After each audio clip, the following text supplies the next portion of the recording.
जंगल और जनकपुर। राजमहल से निकलकर महर्षि विश्वामित्र सरयू नदी की ओर बढ़े। दोनों राजकुमार साथ थे। उन्हें नदी पार करनी थी आश्रम पहुंचने के लिए। विश्वामित्र ने अयोध्या के निकट नदी पार नहीं की।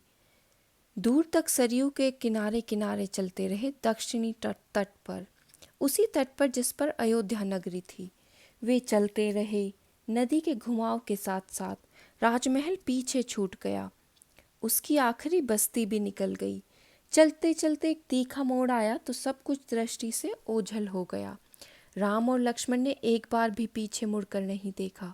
उनकी नज़र सामने थी, महर्षि विश्वामित्र के सधे कदमों की ओर। सूरज की चमक धीमी पड़ने लगी। शाम होने को आई। राजकुमारों के चेहरों पर थकान का कोई चिन्ह नहीं था, उत्साह था। वे दिन भर पैदल चले थे और चलने को तैयार थे। महर्षि अचानक रुके। उन्होंने आसमान पर दृष्टि डाली। चिड़ियों के झुंड अपने बसेरों की ओर लौट रहे थे। आसमान मटमैला लाल हो गया था।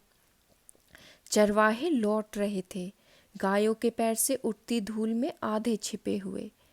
हम आज रात नदी तट पर ही विश्राम करेंगे, महर्षि ने पीछे मुड़ते हुए कहा। दोनों राजकुमारों के चेहरे के भाव देखते हुए विश्वामित्र हल्का सा मुस्कुराए। राम के निकट आते हुए उन्होंने कहा, मैं तुम दोनों को कुछ विद्याएं सिखाना चाहता हूँ। इन्हें सीखने के बाद कोई तुम पर प्रहार नहीं कर सकेगा, उस समय भी नहीं जब तुम नींद में हो। राम और लक्ष्मण नदी में मुंह हाथ धोकर लौटे। महर्षि के निकट आकर बैठे। विश्वामित्र ने दोनों भाइयों को बला अतिबला नाम की विद्याएं सिखाई।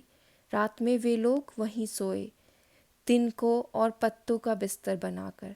नींद आने तक महर्षि उनसे बात करते रहे। सुबह हुई। यात्रा फिर शुरू हुई। मार्ग वही था, सरयू नदी के